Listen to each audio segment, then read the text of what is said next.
El 14 de abril de 1912, el Titanic choca contra un gran iceberg, creando una enorme brecha en el lado derecho del barco. En menos de 3 horas, todo el transatlántico es sumergido en las frías aguas del océano Atlántico y de los 2.200 pasajeros a bordo, solo se salvaron 705. En este video les propongo ir a ver la dinámica del accidente, por qué los compartimentos estancos se inundaron y las investigaciones sobre el naufragio que más tarde permitieron entender muchas otras cosas sobre el naufragio. Pero primero vamos a ver cómo fue construido el Titanic y por qué en ese momento era tan importante. Ciao ragazzi, este video fue escrito y filmado en italiano por nuestro equipo de científicos, narradores y videomakers, traducido manualmente al español, pero doblado con inteligencia artificial. Viva la cultura e torniamo al video. Cuando se construyó el Titanic, era el barco más grande jamás construido, con una longitud de unos 269 metros, 25 pisos y un tonelaje de unas 46.000 toneladas. Era prácticamente un hotel de lujo flotante, una obra ingenieril tan innovadora que se consideraba insumergible. La construcción del Titanic comenzó el 31 de marzo de 1909 en Dublín. Todo comienza desde la quilla, es decir, esa estructura en la parte inferior del barco que le da rigidez. Digamos que es como su columna vertebral. Alrededor de esta estructura se construyeron los fondos del barco de acero y luego el casco. El casco es como la piel del barco. Estaba compuesto por paneles de acero unidos entre sí. Este detalle será importante para entender qué causó el naufragio rápido del transatlántico. En la parte inferior del casco había 16 compartimentos estancos, todos herméticos. En aquel momento era un símbolo de innovación, tanto que se creía que gracias a ellos el barco sería insumergible. En relación a los motores, el Titanic estaba equipado con motores de movimiento alternativo que funcionaban con carbón, lo que le permitía activar las 2 hélices laterales del transatlántico. Posteriormente, se encontraba un motor de turbina que alimentaba la hélice central utilizada para la navegación en mar abierto. Pero, ¿cuánto consumía un barco así? Ten en cuenta que se necesitaban unas 650 toneladas de carbón al día para hacer una travesía transatlántica, lo que sumaba unas 4.000 toneladas para todo el viaje. El viaje debía durar unos 6 días. Para cargar el carbón en el barco se usaban portillos especiales. Una curiosidad, en ese momento los barcos llevaban cascos negros. ¿Sabes por qué? Justo para no mostrar las manchas de carbón que se creaban alrededor de estos portales. El humo de las calderas de carbón se dirigía hacia el exterior gracias a estas chimeneas llamadas embudos. No parecían embudos, bueno, porque son embudos invertidos. El Titanic tenía 4 chimeneas, de las cuales la última era falsa y había sido colocada, solo por razones estéticas. Último detalle, los botes salvavidas.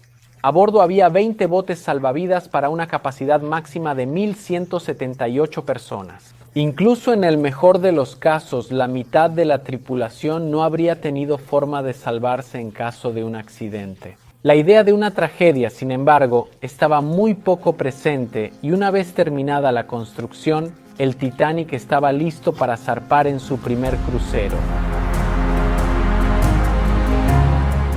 Además de ser una joya de la ingeniería para esa época, el Titanic también era la máxima expresión de la comodidad y el lujo. Sus interiores, de hecho, estaban cuidados hasta el más mínimo detalle y para la época, sin duda, era una experiencia única. La idea era hacer que los pasajeros se sintieran como en un hotel de lujo y no tanto en un barco. No es casualidad que algunos muebles estuvieran inspirados en los de Versalles, y en el interior del barco había bares, zonas para fumadores, piscinas, pianos y grandes salas de fiesta. En resumen, no faltaba de nada. Recordemos que era el comienzo del siglo XX. Hoy nos parecen obvias, todos los barcos las tienen, pero entonces, a principios del siglo XX, no era así.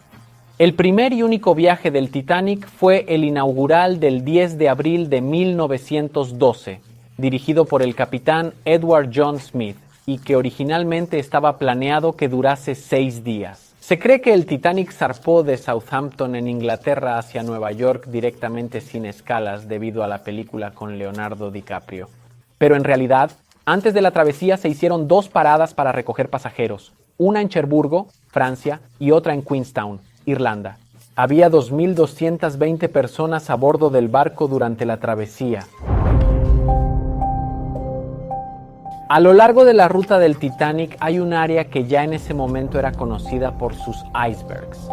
Algunos estudios han demostrado que el viento y las corrientes oceánicas han causado el transporte de los icebergs más al sur de lo normal en esa época del año, pero no más allá de los límites máximos del siglo XX. En resumen, no era tan improbable encontrar grandes montañas de hielo en el camino. De hecho, otros barcos habían comunicado previamente al Titanic por radio la presencia de icebergs en el área. Es el caso del barco Mesaba a las 9:45 o del barco California a las 10:55, que anunció estar atrapado entre los hielos en esa misma zona. Pero, ¿por qué se ignoraron estos mensajes? La estación de radio a bordo del barco no solo recibía mensajes de otros barcos, sino también los transmitía internamente. En la mayoría de los casos, eran mensajes de unos pasajeros a otros pasajeros del mismo barco. Probablemente estaban tan ocupados con mensajes que básicamente ignoraron los de los otros barcos, lo que hizo que nunca enviasen esa información al puente de mando. Mientras tanto, el Titanic se acercaba peligrosamente a un iceberg a una velocidad de 22 nudos, es decir, aproximadamente 40 km por hora.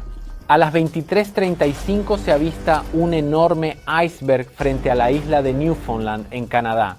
En el momento del avistamiento, el iceberg estaba muy cerca, a menos de 400 metros del barco, los motores se ponen en marcha en modo inverso y el timón se gira a la izquierda para esquivar el obstáculo de hielo.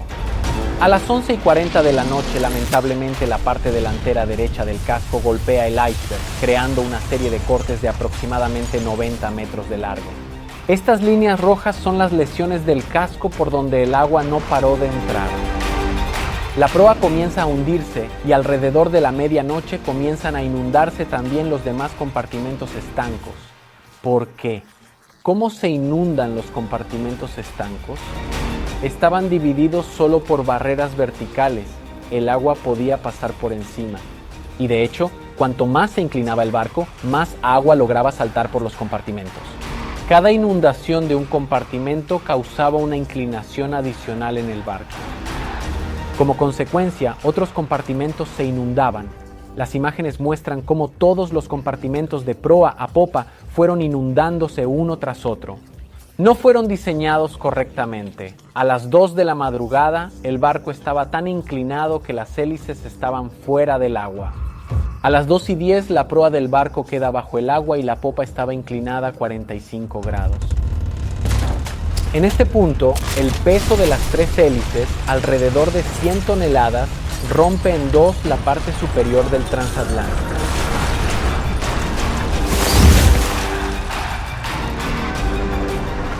A las 2:18 ambas partes se hundirán en los siguientes 30 minutos. Por supuesto, en caso de que se lo pregunten, hoy en día los barcos no se diseñan así. Tras el desastre del Titanic, se redactó el Convenio Internacional para la Seguridad de la Vida Humana en el Mar, conocido como SOLAS. En pocas palabras, este documento establece los estándares de diseño de los barcos para garantizar la seguridad de los pasajeros. Es un documento que se actualiza continuamente y que sigue vigente hoy en día. Hoy, sin embargo, los 2 extremos del Titanic yacen en el lecho marino del Océano Atlántico, a unos 3.800 metros de profundidad, y separados entre sí unos 600 metros. El naufragio estuvo allí sin ser molestado por 73 años, hasta el 1 de septiembre de 1985. Llevaba 10 días cuando el oceanógrafo Bob Ballard descubrió los restos del transatlántico.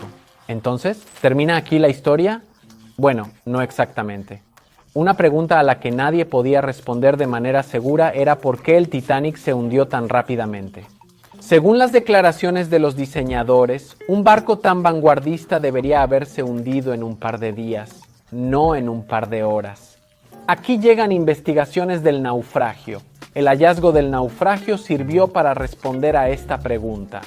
Durante la investigación se recogió un trozo de acero del casco que luego fue sometido a diferentes pruebas y análisis.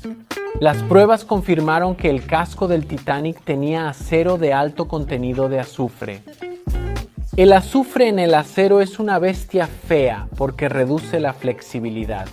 Cuando se somete a un esfuerzo, se rompe, es más rígido. El azufre reacciona con el acero y por lo tanto con el hierro, formando cristales de sulfuro ferroso. Esto, bajo estrés, puede dar lugar a microgrietas, que luego llevan al acero a la rotura. Hoy en día, afortunadamente, la presencia de azufre en el acero es bajo, pero antes las técnicas de producción eran menos refinadas y por ende este elemento era más abundante.